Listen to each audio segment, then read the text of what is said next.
eu vou dividir um pouquinho com vocês o que a gente tem estudado em Gálatas. Antes de começar, vamos orar?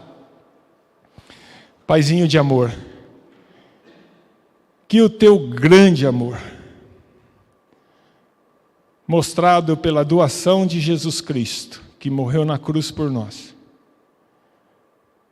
seja presente no nosso meio, através do teu Espírito Santo. Que nada do que seja dito aqui, Senhor, esteja em discordância do teu santo evangelho. Que o Senhor fale e que o Senhor nos faça ouvir aquilo que o Senhor quer. Para a tua honra, só para a tua glória. Em nome de Jesus. Amém. Muito bem. Eu vou ler com vocês Gálatas. Eu tinha pensado aqui em ler um pouco mais do capítulo 1, mas eu vou ler só, na nossa introdução aqui, o capítulo 1, os versos 6 até o 9. E Paulo, escrevendo ao Gálatas, depois de fazer a sua saudação comum, rapidamente, já no verso 6 da carta, ele vai para o papo direto, conversa tete a tete, embora seja uma carta. Admiro-me de que vocês estejam abandonando tão rapidamente aquele que os chamou pela graça de Cristo para seguirem outro evangelho, que na realidade não é o evangelho. O que ocorre é que algumas pessoas os estão perturbando, querendo perverter o evangelho de Cristo. Mas ainda que nós, ou um anjo do céu, pregue um evangelho diferente daquele que lhes pregamos, que seja amaldiçoado. Como já dissemos, agora eu repito, se alguém lhes anuncia o evangelho diferente daquele que já receberam, que sejam amaldiçoados. Muito bem, em nossos estudos de domingo, nós estamos estudando a carta aos Gálatas. A gente já está no capítulo 3, então estamos na metade.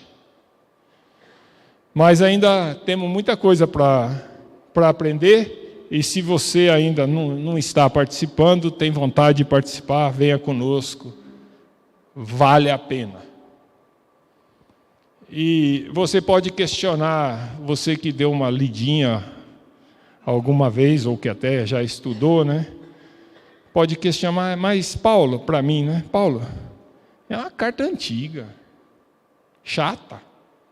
Trata de uma discussão de um assunto de lei, que nós já sabemos que é coisa lá do Antigo Testamento, ficou para trás. Como isso pode ser importante para nós hoje? Pois então, o ponto central dessa carta vai muito além da discussão do papel da lei para aqueles crentes e para nós hoje. Essa carta trata sobre o fundamento do Evangelho de Cristo, com o objetivo de nos deixar claro que existe um único Evangelho e só uma forma para sermos aceitos por Deus. Qualquer coisa que se some ou mude este evangelho, como a gente leu, não é evangelho. E nos coloca em perigo. E entender isso é muito importante. Um parêntese, sem aprofundar demais, a carta de Gálatas é uma das bases da teologia reformada.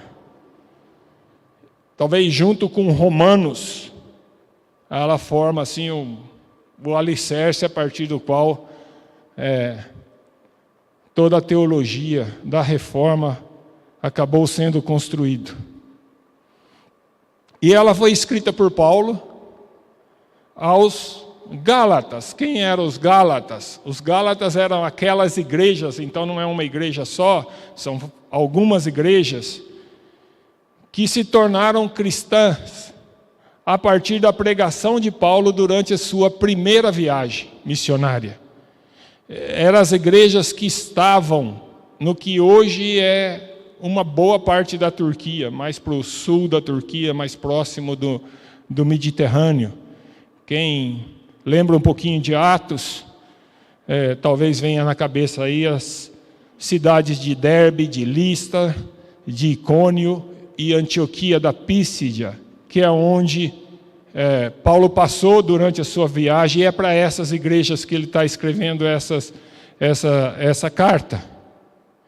E embora ela tenha algumas ideias diferentes, a depender de quem estuda, os estudiosos da história, da época, tentando datar, a maioria delas entende que a maioria deles, dos estudiosos, entende que essa carta foi escrita um pouco antes do Concílio de Jerusalém, que está descrito em Atos 15, onde Paulo vai exatamente para discutir em Jerusalém com Tiago, Pedro, João, com os apóstolos que lá estavam, como os gentios que não eram judeus deveriam se comportar, tornando a partir do momento que se tornaram parte da igreja de Cristo.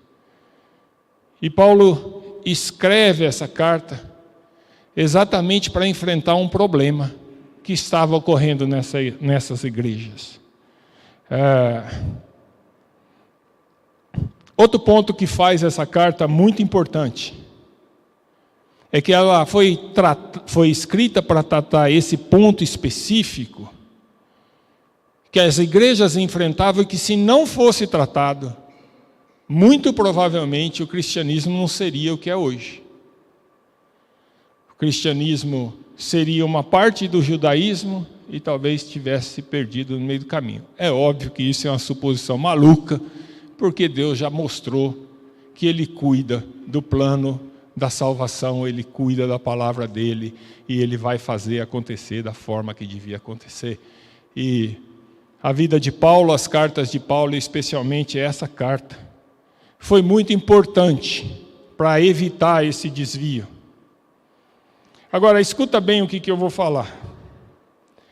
O mesmo problema que acontecia lá, acontece hoje em dia.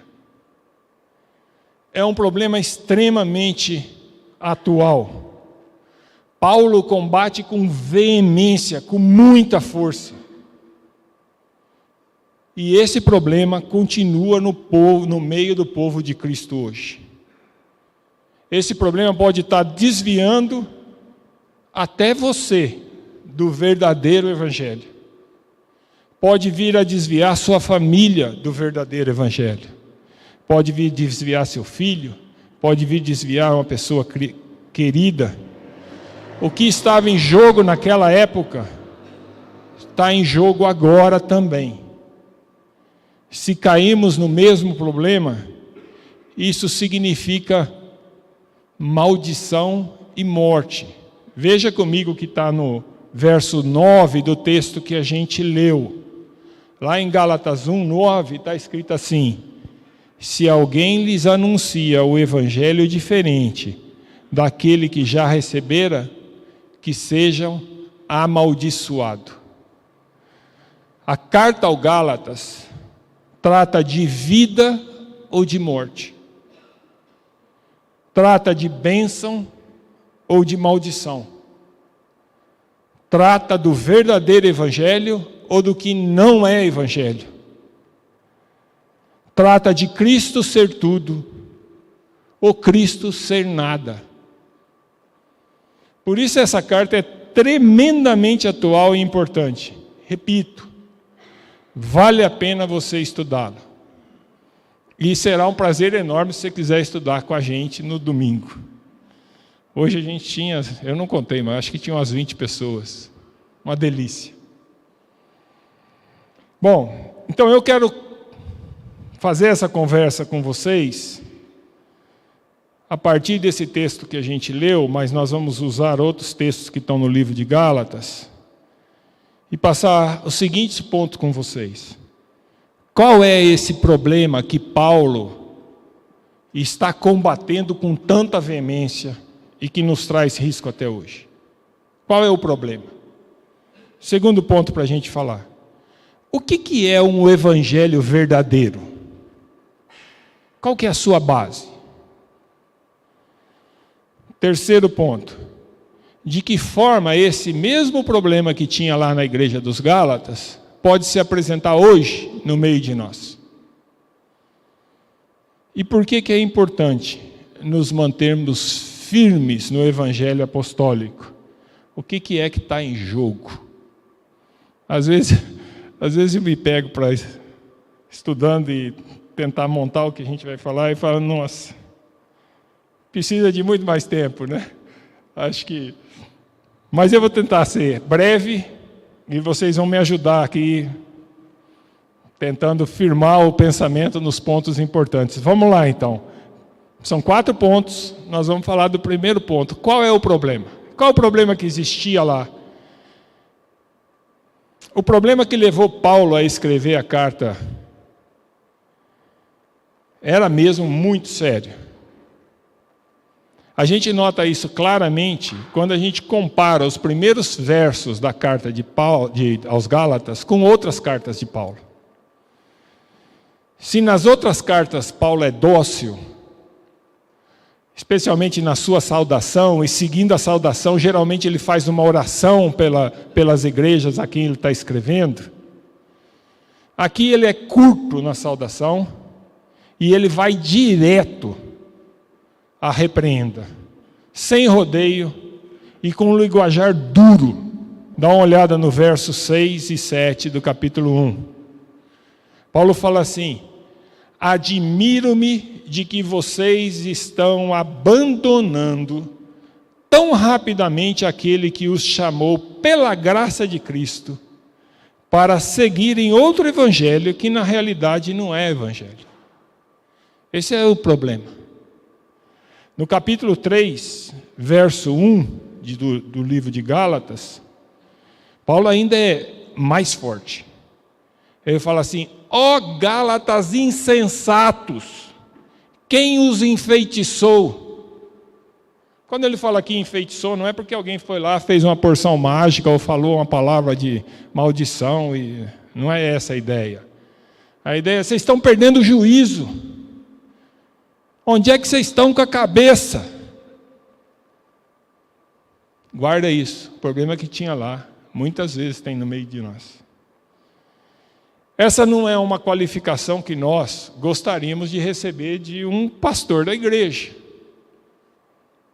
É muito diferente, por exemplo, se a gente vê a avaliação feita pelo mesmo apóstolo Paulo em relação aos filipenses. Filipenses 1, versos 3 a 5. Vocês acompanham comigo aí na tela. Paulo para os filipenses, ele fala assim, peguei Filipenses, podia pegar outra carta.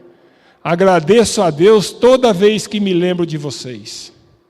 Em todas as minhas orações em favor de vocês, sempre oro com alegria, por causa da cooperação que vocês têm dado ao Evangelho, desde o primeiro dia até agora. Muito diferente. Uma saudação, um agradecimento, uma aprovação, enquanto que na outra está falando: onde é que vocês estão com a cabeça? Vocês ficaram doidos? Isso acontece porque o problema lá nas igrejas da Galácia era de fato muito sério. E possivelmente estava mesmo arrastando muitos crentes daquela região, daquelas igrejas. E Paulo se esforçou para fazê-los ver o grande risco que estava correndo. Veja um pouquinho mais na frente, no capítulo 4, verso 20. Paulo diz assim: eu gostaria de estar com vocês agora e mudar o meu tom de voz, pois estou perplexo quanto a vocês. Paulo sabia que estava sendo duro e que a situação exigia confronto e firmeza. Tem uma aplicação importante aqui para a gente, antes da gente continuar. O problema era sério e precisava ser tratado com força e com intensidade. Não era ocasião para meias palavras. O mal teria que ser exposto e arrancado em sua raiz. Quem traz a mensagem do Senhor tem que estar pronto para dizer a verdade, sem se preocupar se irão gostar ou não, sem se preocupar se os comentários vão ser positivos, se nas redes sociais vão aparecer comentários amáveis, se o número de likes para aqueles que têm seus vão acontecer. O importante é pregar a palavra, corrigindo e exortando, para o rebanho se fortalecer na fé do Evangelho. No capítulo 5 de Gálatas, verso 7, ele ainda tenta fazê-los ver o tamanho do problema, provocando uma reflexão, questionando. Paulo fala assim: vocês corriam bem. Quem os impediu de continuar obedecendo à verdade? Penso que ficou claro que o problema era grave. O problema era grave porque ele estava levando-os a abandonar o verdadeiro Evangelho. Isso, se a gente olhar lá em Gálatas 1:6, vai aparecer isso, a gente leu. E se a gente olhar em Gálatas 5:7, que está aí embaixo, o problema estava levando eles a deixar de obedecer à verdade. Mas Paulo, não o Paulo apóstolo, vocês vão perguntar para mim, mas afinal de contas, qual era o problema? O problema está bem apresentado no final do verso 7 do capítulo 1. O que ocorre é que algumas pessoas o estão perturbando, querendo perverter o Evangelho de Cristo. Algumas pessoas vindas de Jerusalém estavam ensinando os Gálatas, que eram cristãos de origem gentílica, que aquilo que Paulo ensinava não estava completo. Por isso não era correto.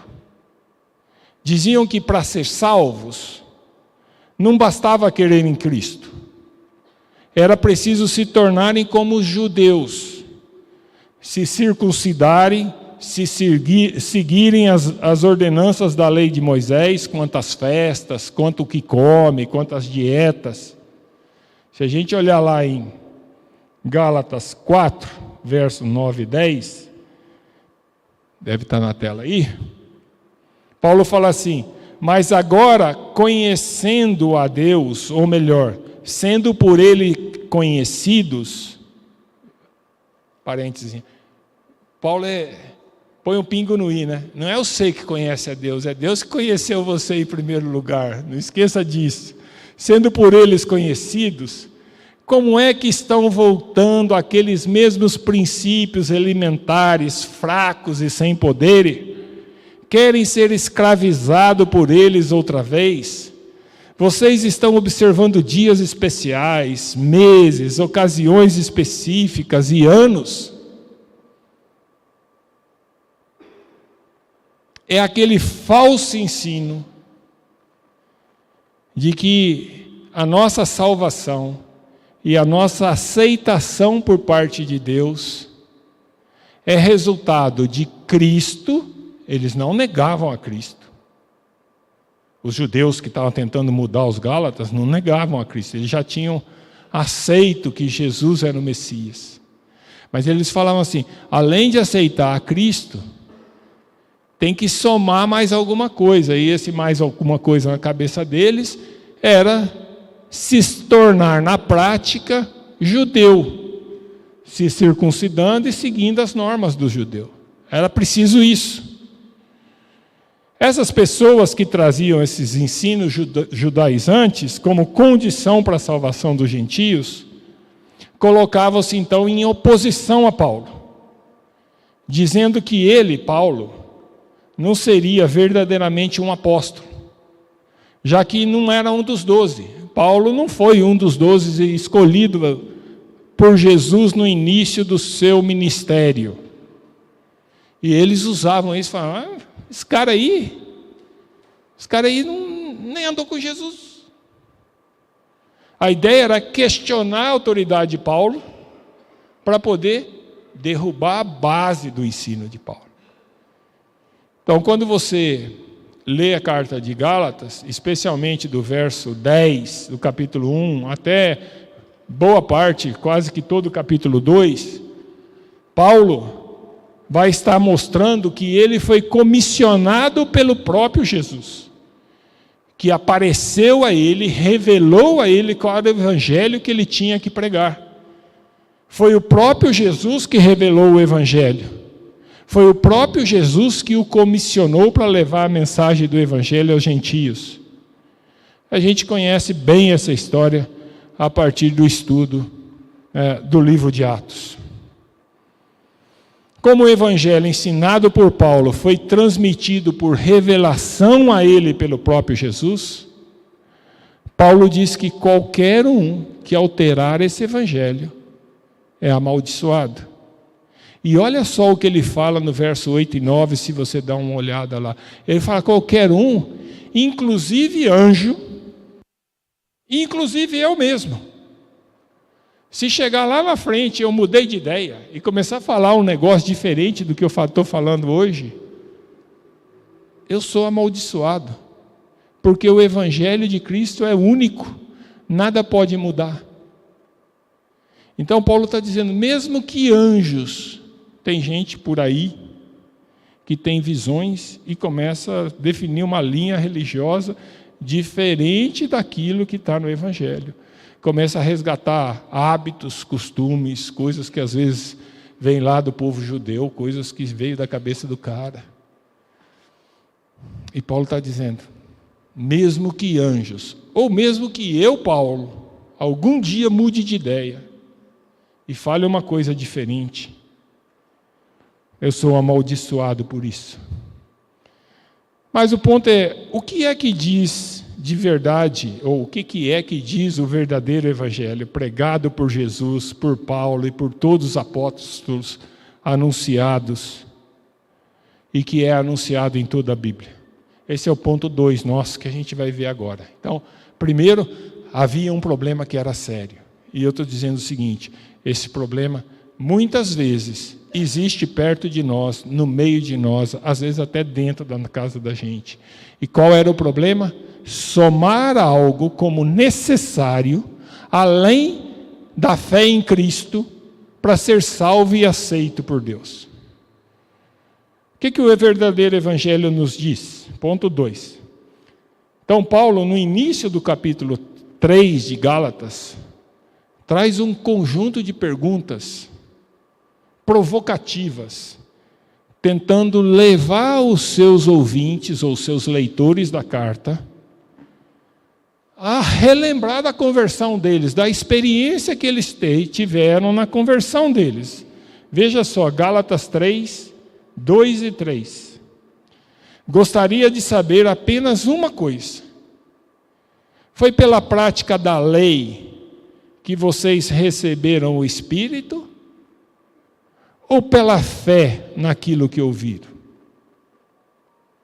Será que vocês são tão insensatos que, tendo começado pelo Espírito, querem agora se aperfeiçoar por esforço próprio? Para aí um pouquinho. Pensa que Paulo está perguntando isso para você.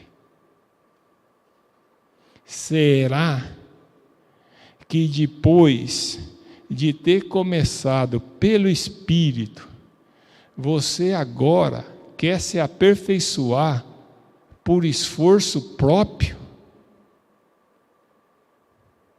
Paulo está fazendo-os ver a base do Evangelho. Vocês foram aceitos por Deus, ou seja, nós fomos justificados, tratados por Deus como justos, sem condenação, porque nós obedecemos a lei pelas boas obras que fazemos, ou foi pela fé no Evangelho da salvação em Jesus Cristo? Claro que foi pela fé. Foi assim com eles, foi assim comigo, foi assim com vocês. Paulo os provoca, e provoca a nós também, um pouco mais. Ele fala, olha para o Espírito Santo que vive em você. E nós já aprendemos que o Espírito Santo intercede por você, intercede por nós, intercede por mim. Que o Espírito Santo suporta, que ele ensina a vontade de Deus. Vocês receberam o Espírito Santo por terem se esforçado e obedecido, ou foi pela graça? Por meio de Jesus, pela fé em Jesus Cristo, em sua obra e em sua promessa. No capítulo 2, verso 16, Paulo já tinha apresentado a resposta para essa pergunta. O verso diz assim: sabemos que ninguém é justificado pela prática da lei, mas mediante a fé em Jesus Cristo. Assim nós também cremos em Cristo Jesus para sermos justificados pela fé em Cristo, e não pela prática da lei, porque pela prática da lei ninguém será justificado. Talvez a forma que a gente esteja mais familiarizado com esse mesmo conceito, com essa mesma verdade, que deixa claro o verdadeiro Evangelho, esteja lá na carta de Efésios, no capítulo 2, versos 4 a 9. Presta atenção, acompanha comigo.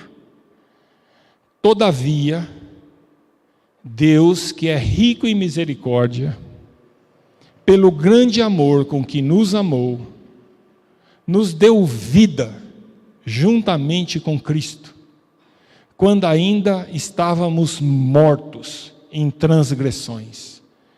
Pela graça vocês são salvos. Dá uma parada aí.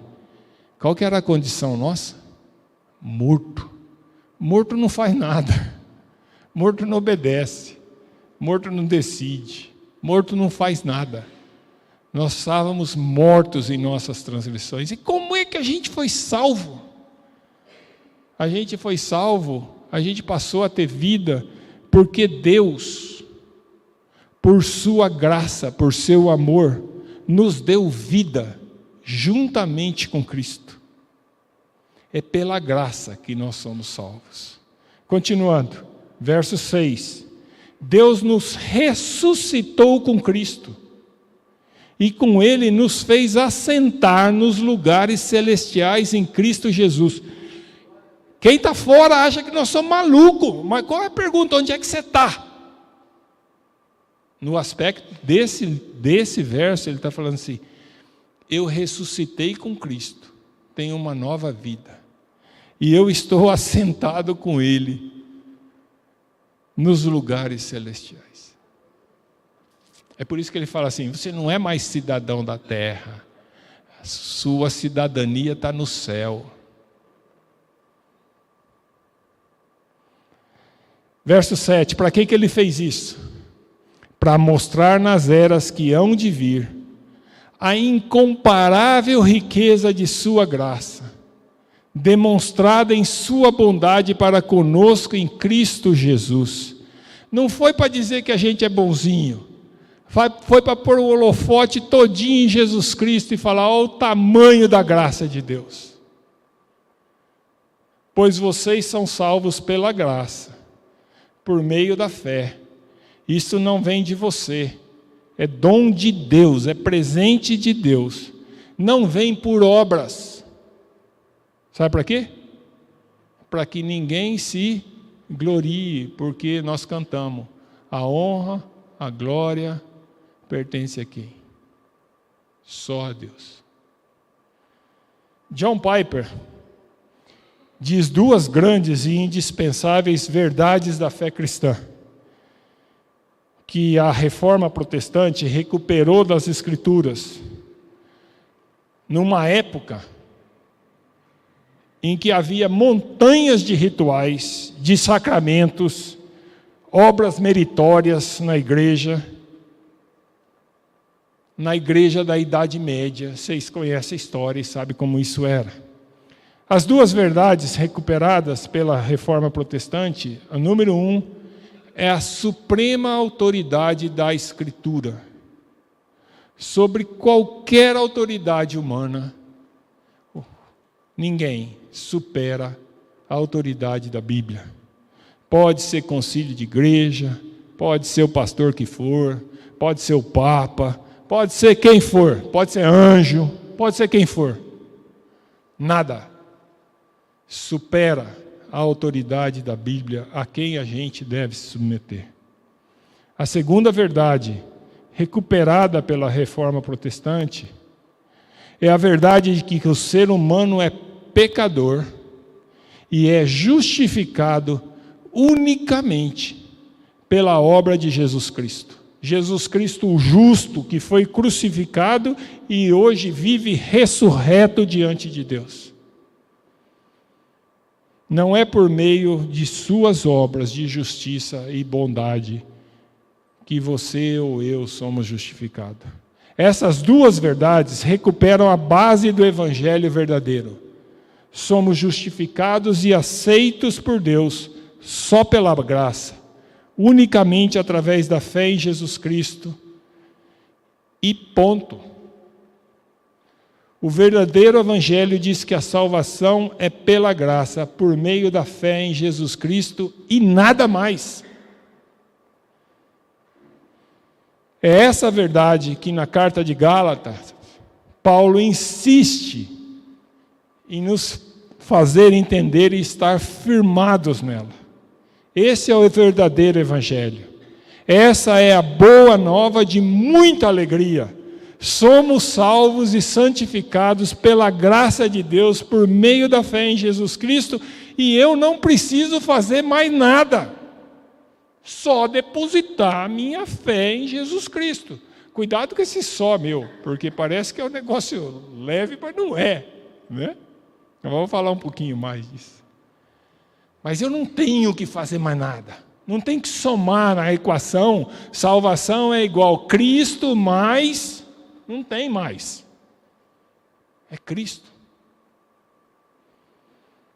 Como é que esse problema se apresenta hoje? Qual era o problema?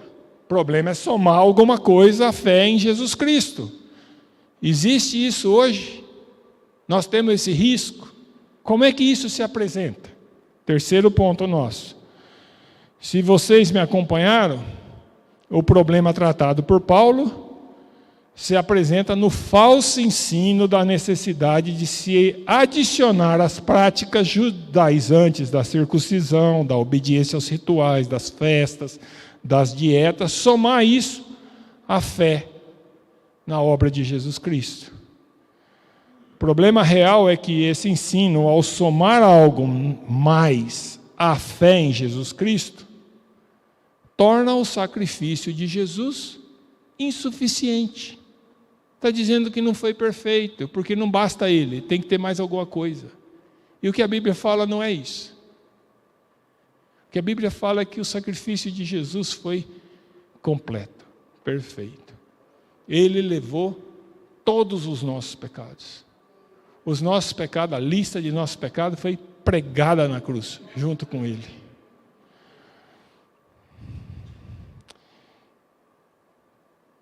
Esse mesmo ensino da insuficiência de Cristo atacou a fé cristã ao longo da história.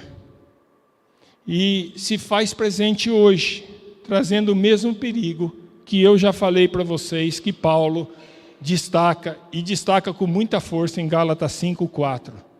Fala assim: vocês que procuram ser justificados pela lei, separam-se de Cristo, caíram da graça. Muitas vezes, gente, é muito comum. E você pensa em você assim, você com você mesmo, né? Deus está ouvindo, Deus está enxergando o que você está pensando. Mas assim, Deus sabe, não é só estar enxergando, Ele sabe. Mas pensa com você. Se eu perguntasse para você assim, o que é necessário para o dia em que Jesus voltar, você receber dele, vem para cá, entra no meu reino, servo bom e fiel. Muitos cristãos velhos de igreja vão dizer assim: eu preciso ter aceito a Jesus e fazer as coisas certas, e andar nas boas obras. Se você pensa assim, você está errado, você está correndo esse risco aqui. O que nós precisamos para ser aceito por Jesus é única e exclusivamente a fé verdadeira, crer em Jesus Cristo como Filho de Deus que veio ao mundo, o Deus que se fez homem, morreu na cruz, pagou as nossas dívidas, todas elas, e por isso somos mais do que vitoriosos. Não há condenação nenhuma sobre nós, não por mérito meu, não por mérito seu, mas pelo sacrifício perfeito de Jesus na cruz. Deus olha para nós, olhando para Cristo, e fala: está pago. Não esqueça nunca disso.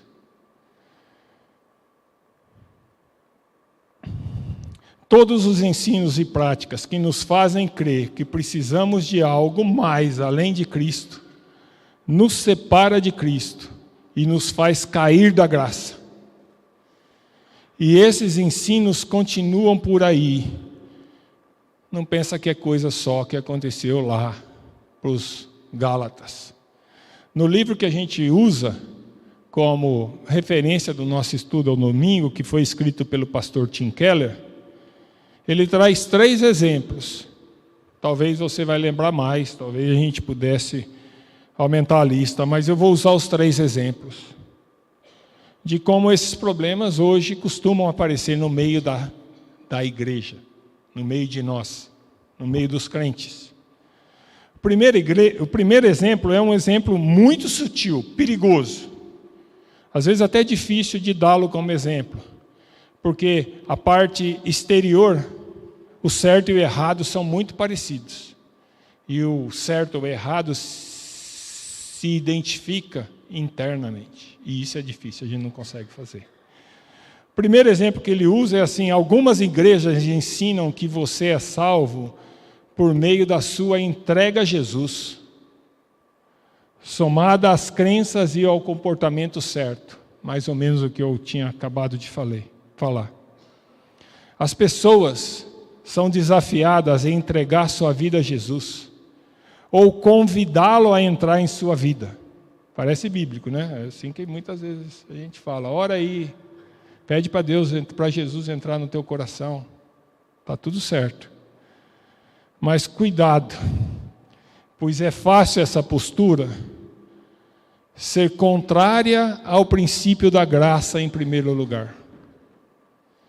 Se a ideia for de que somos salvos por uma fé vigorosa, acompanhada de uma vida comprometida, há sempre o risco de gerar nas pessoas uma falsa ideia de que elas devem primeiro ter um alto nível espiritual, de fome, de amor, a fim de garantir a presença de Cristo.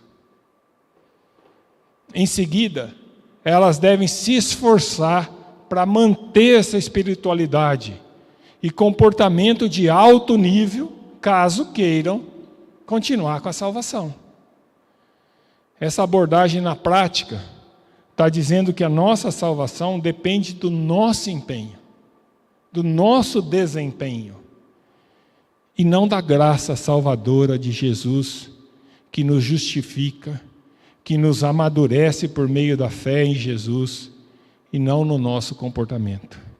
Me dá vontade de voltar no corinho que nós lemos, que nós cantamos, que diz assim: é Deus que não abre mão de mim, é Deus que me ensina, é Deus que troca a minha veste, é Deus que muda o meu viver. Não sou eu, não é nada do meu esforço. Aqui o erro é muito sutil, pois ele está na motivação. Se você busca fazer as coisas certas, para poder ser aceito por Deus, isso não é o Evangelho de Cristo. Mas se você sabe que já é salvo pela fé no sacrifício e na promessa de Jesus, e continua pela fé se entregando a Jesus para que Ele transforme o seu viver, esse é o verdadeiro Evangelho. A diferença está onde eu estou colocando a minha fé, nas minhas ações ou na ação de Jesus. Por isso que eu falo que é sutil. Cuidado para a gente não sair julgando os outros aqui. Mas você põe a cabeça lá na hora de você orar e fala assim, o que eu estou querendo fazer? Eu quero obedecer a Jesus. E em gratidão, em sinal de adoração, obediência à adoração, por saber o que Jesus fez por mim sem que eu merecesse? Ou eu estou querendo obedecer a Jesus porque eu tenho medo de, se não obedecer, Ele vai me castigar e eu não vou ser salvo? A diferença está aí. Exemplo 2. Em outras igrejas, em especial aquelas de linha liberal, e às vezes não é nem igreja, estou usando igreja porque esse é um mundo como os Gálatas, que era uma igreja cristã, então um caso como o nosso. Às vezes você vê isso em outras religiões, se é que dá para chamar de religião, ensina-se que, na verdade, não tem muita importância em quem você crê, ou em que você crê. Desde que você seja uma pessoa boa, de boa intenção, e amorosa, que busque as boas coisas. É isso que importa. Essa visão ensina que todas as pessoas boas, independente do alvo de sua fé, encontrarão a Deus.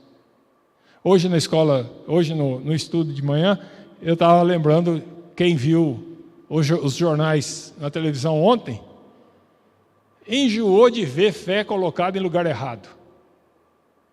Era padroeira, era lá no Pará a outra expressão religiosa acontecendo. Pessoas boas, de boas intenções. Mas isso não é Evangelho. Parece bastante bonito e parece até tolerante, mas tem 2 erros graves.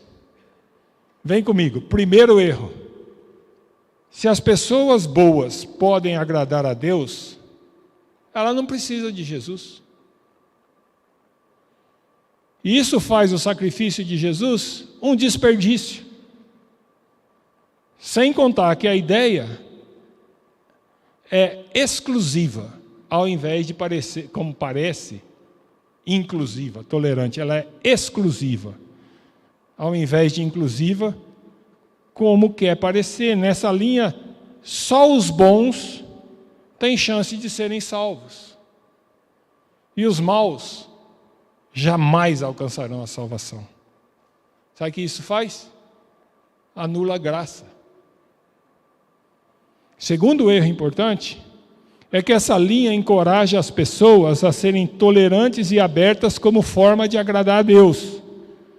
Elas não precisam de graça, podendo conseguir a vida eterna por elas mesmas. Assim, a glória deveria ser dada a quem? Não é a Deus, é elas. Isso tromba de frente com o Evangelho. Isso é completamente diferente do Evangelho, que desafia as pessoas a verem o seu pecado, sua incapacidade de agradar a Deus. Sem esse senso do próprio mal, é impossível entender a graça e gozar da transformação oferecida por Jesus. Terceiro exemplo. Esse exemplo encontramos, nesse terceiro, nas igrejas que a gente chama de intolerantes ao extremo. Essa é fácil de encontrar. É aquelas que ditam normas de costume, de vestiário, às vezes de comida. É isso que os falsos mestres lá dos Gálatas estavam querendo fazer. São igrejas muito autoritárias, ritualísticas e acabam sendo legalistas. Elas desviam nossa esperança da graça de Deus pela fé em Jesus para provocar medo e insegurança de cumprimento das normas. Ou então, ao invés de ir para esse caminho, o que você faz? Você afrouxa as normas. Você manipula ou finge para aparentar conformidade. E muitas vezes isso é feito cheio de boa vontade, cheio de boa intenção, cumprir as regrinhas certinho. Mas ao incluir a necessidade de boas obras para que possamos ser salvos, nós estamos anulando a graça e fazendo ser insuficiente a obra de Jesus. Todos os 3 exemplos me parecem muito atuais. Você muito provavelmente vai ser capaz de lembrar locais onde um desses exemplos é ensinado e praticado, ou às vezes até que você já passou por ele. Ou está passando. Está aí, ó, se batendo, tentando cumprir, ou por entre aspas aqui, compromissos e promessas, achando que é o teu esforço que vai te levar a agradar a Deus. Como diz Gálatas 5:4, os que praticam tais coisas separam-se de Cristo e caíram da graça. Gente, isso é muito sério. Não foi à toa que Paulo confrontou com tanta dureza. E nós temos que olhar para isso com bastante dureza. Porque essa confusão, como a própria Bíblia diz, se eu quero, ou acho, ou pratico uma busca de salvação por cumprir determinados regulamentos, determinadas práticas, eu vou ter que cumprir a lei toda. E nós já sabemos que é impossível cumprir a lei toda. O que está em jogo, o último ponto nosso, para a gente encerrar. A seriedade de nos mantermos firmes no Evangelho apostólico. Eu vou ler o pedido de Paulo em Gálatas 5. Gálatas 5, de 1 a 5. Estou terminando já. Foi para a liberdade que Cristo nos libertou. Portanto, permaneçam firmes e não se deixem submeter novamente a um jugo de escravidão. O que ele está chamando de jugo de escravidão? A hora que eu me prendo a coisas que vão além de Cristo, a necessidade de seguir rituais, dias, festas, leis, eu me faço escravo daquilo.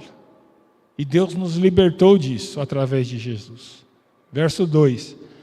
Ouçam bem o que eu, Paulo, lhes digo. Caso se deixem circuncidar, Cristo de nada lhes servirá. Não tem nada de... O pecado não está no que o cara se circuncidou. Senão Paulo mesmo não teria circuncidado Timóteo que acompanhava ele, para ficar mais fácil falar com o judeu. Não é esse o aspecto. O aspecto é, usando a circuncisão aqui como exemplo, para dizer assim, se eu achar que eu tenho que fazer alguma coisa, seja o que for, cumprir alguma obrigação, para que eu possa ser salvo, eu estou anulando a graça, estou anulando a Cristo. E lá naquela época que estava em jogo, um dos pontos era essa pregação de que era necessário circuncidar. Por isso ele fala, Cristo de nada lhe servirá. 3. De novo declara a todo homem que se deixa circuncidar que está obrigado a cumprir a toda a lei.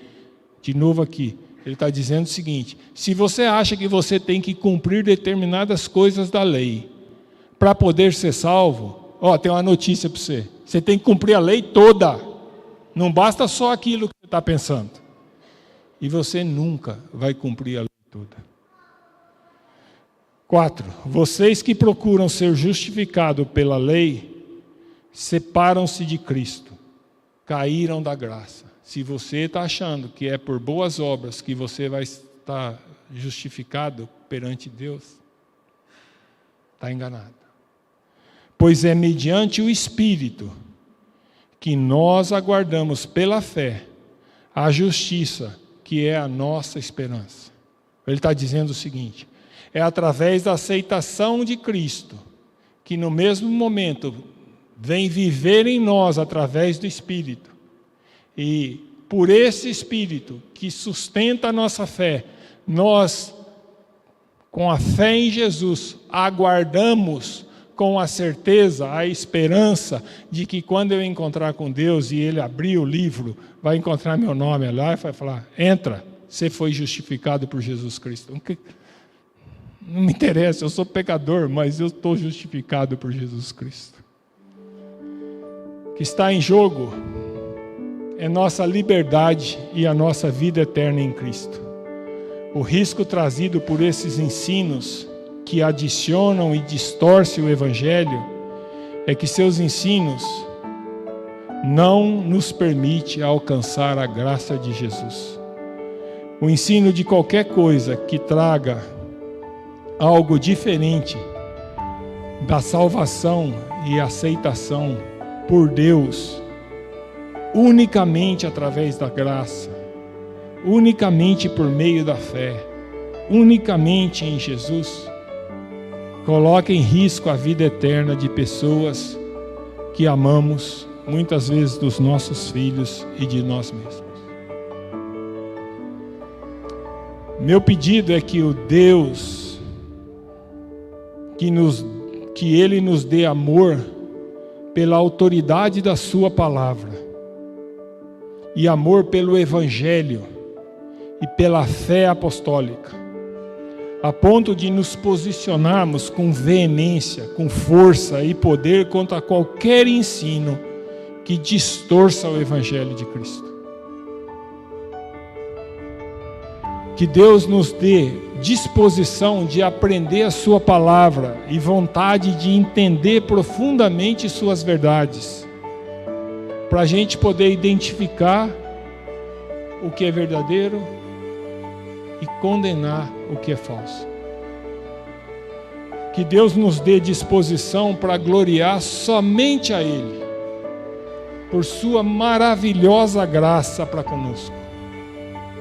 Que Deus nos faça lembrar sempre que todos nossos pecados foram perdoados e que somos completamente aceitos por Deus somente pela graça, unicamente através da fé, exclusiva em Jesus Cristo e exclusivamente para a glória somente de Deus. Eu olho aqui de cima e às vezes sinto assim: vocês estão assim meio, né? Parece que está pesado. Gente, isso aqui é para falar aleluia, está feito. É para a gente tirar um peso enorme das nossas costas. Quantas vezes nós não arrastamos um saco de areia andando por aí, esquecendo que Jesus, a fé que nós temos de Jesus, nos libertou por completo. E o Espírito que vive em nós é o selo, é a garantia de que o processo que Deus começou em nós, Ele vai concluir pela graça dEle. Não é pelo nosso esforço, nem pelo nosso mérito. Amém? Vamos orar? Paizinho de amor, muito obrigado, Senhor. Obrigado por tamanha graça. Faça, Senhor, com que a gente entenda, que a gente possa perceber, que a gente possa entender o que é isso. Eu sei que para que a gente possa começar a vislumbrar o que o Senhor fez por nós, com tamanho amor e misericórdia, nós precisamos entender o tamanho do nosso erro, o tamanho da nossa separação. Nos ensine, Senhor, mas que a gente, ao nos enxergar, gere em nós alegria pelo que o Senhor fez, e gere em nós o desejo de te obedecer, de conhecer a tua vontade e fazer a tua vontade pelo que o Senhor já fez por nós. não para a gente merecer o que o Senhor tem para nós. Ajuda-nos, Senhor, a entender, oh maravilhosa graça, que isso esteja no nosso coração. Quando a gente desejar graça e paz, que a gente tenha lembrado disso. Está tudo feito, não tem mais dívida, está tudo pago. Em Ti somos mais do que vencedores, através de Cristo Jesus. E toda a honra, toda a glória, tudo que fizermos, seja para o louvor de Jesus Cristo, nosso Senhor. Amém.